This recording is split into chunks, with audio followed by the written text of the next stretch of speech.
Oh, hello. Medicare Mark Fuchs. It is 1 o'clock in the morning on Saturday. So Friday night, at the end of Friday, Saturday morning, 1:15 Saturday morning, and I'm filming a video because I'm working. It's and I like this. I'm not complaining. I want to be really, really clear. I'm not complaining about having to work and take care of people and learn some things because tonight I'm learning things. Um, I've had a pretty full week.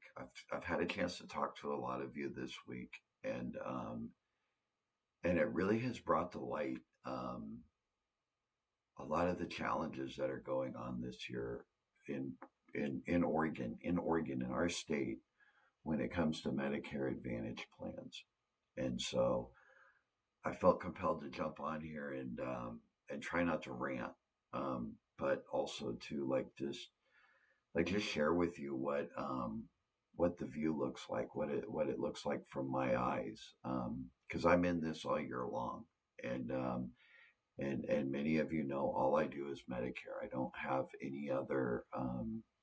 I don't do life insurance or equities or personal insurance, things like that, right? Cancer policies, Aflac, like I don't do any of that stuff, right? I strictly am 100% Medicare broker is all I do. And, and right now our industry, my profession is really being squeezed right now by the insurance carriers. And that's starting to have an effect on how I think and how I'm interacting with clients. And I'm really having like an existential problem with that. So let me dive into this a little bit more for us. Insurance carriers have stopped paying commissions on a lot of plans. And, and so when you combine that with insurance carriers leaving the market, so you've got kind of a storm here, right? You've got insurance carriers that are leaving the market. And by now, right, if you're watching this, you know what? Like you probably already know that like Samaritan Health Systems is gone, like just gone.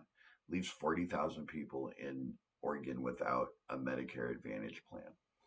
Pacific Source has pulled out of Portland, has pulled their Medicare Advantage plans out of Portland, um, and and is currently in negotiations with St. Charles Health Center.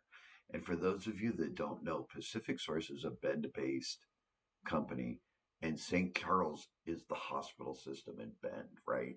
So, like, if the two of them aren't coming together, like that is going to create an absolute like problem for people, like an absolute problem. Um, on a side note, I want to let you folks know that I'm working on some solutions for that. So if you are one of my clients and you're in Bend and you have Pacific Source, which is if you're my client in Bend, you probably have Pacific Source. Understand that I have solutions for this for this situation. So that's going on, right? You have all of these things going on. And in the middle of it, you have insurance companies that are coming out and saying, hey, you know what? Like we're not going to pay you to enroll somebody into our plan. Like we know what the market is, and we're not gonna pay you as a broker to enroll somebody into our plan.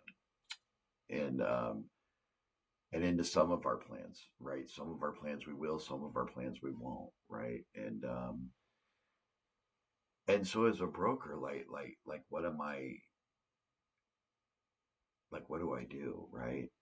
I When Monica and I built our business, when Monica and I started Medicare Mark Fuchs LLC, right? It is my name, but it's also a business. It's also a real like S corp, legal status, business license in Oregon and Washington business, right? And and when we did that, we made a commitment to represent every available Medicare Advantage plan that we could get our hands on in Oregon, right? Um, I honestly think that we actually do represent all of them, but I hate saying that. I just like saying like the number, right?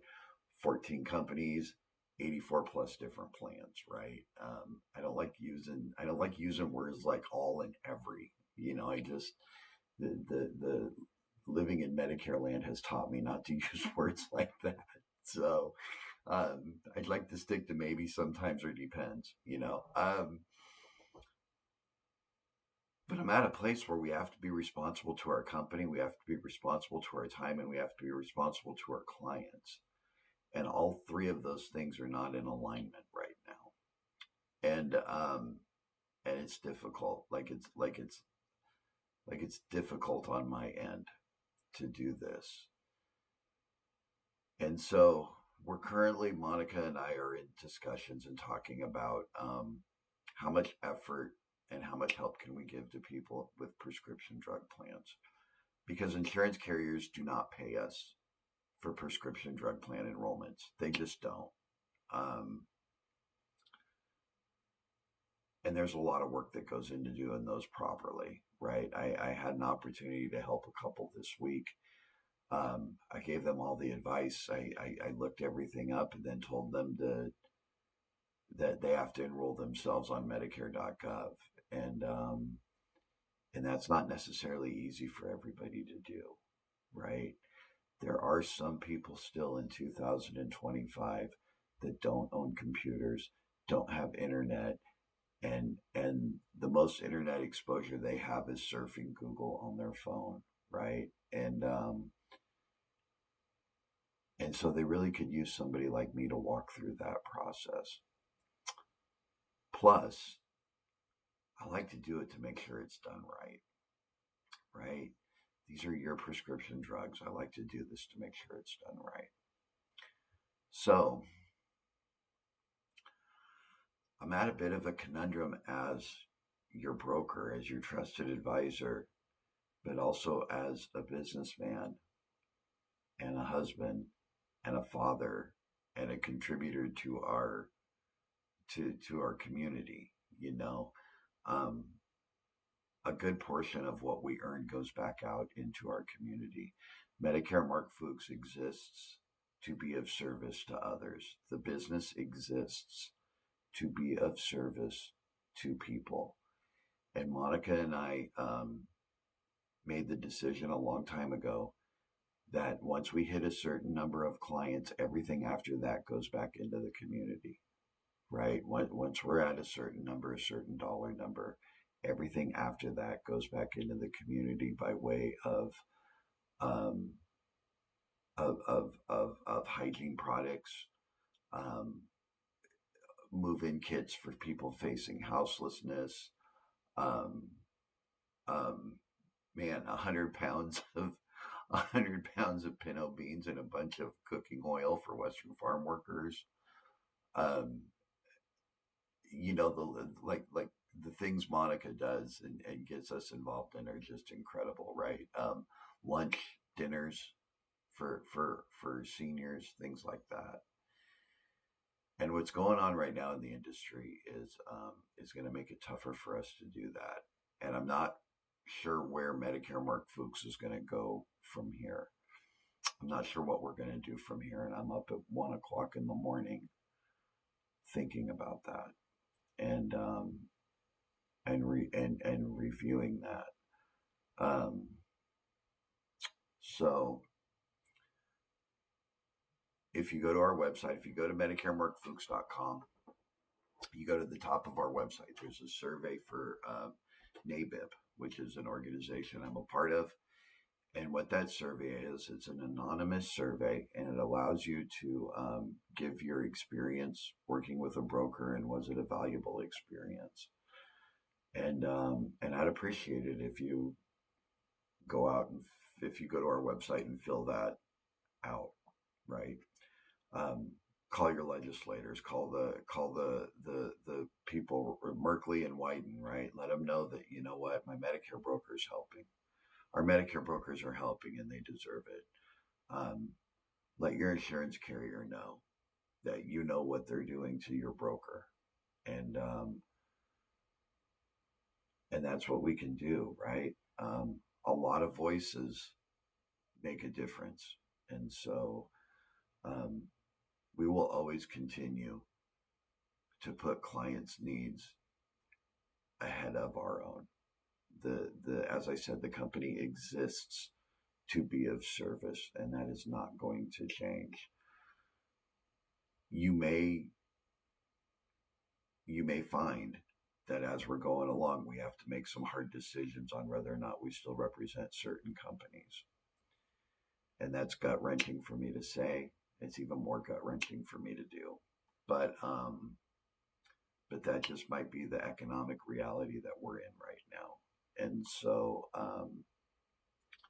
so with that, I want to let you guys know that I'm still here, and I'm still here to take phone calls and take emails. If you call me and I don't respond within 48 business hours, it's probably because I am like up to my neck, my ears with helping people right now. And so it's okay to give me a gentle nudge. That's okay to do. But that's where we're at. Like that's what's going on right now, and we're already at the 4th of the month. So so I look forward to touching bases with you, and I look forward to continuing to serve you. And thank you for giving me the opportunity to be your Medicare broker, and thank you for spending 12 minutes with me tonight. Bye.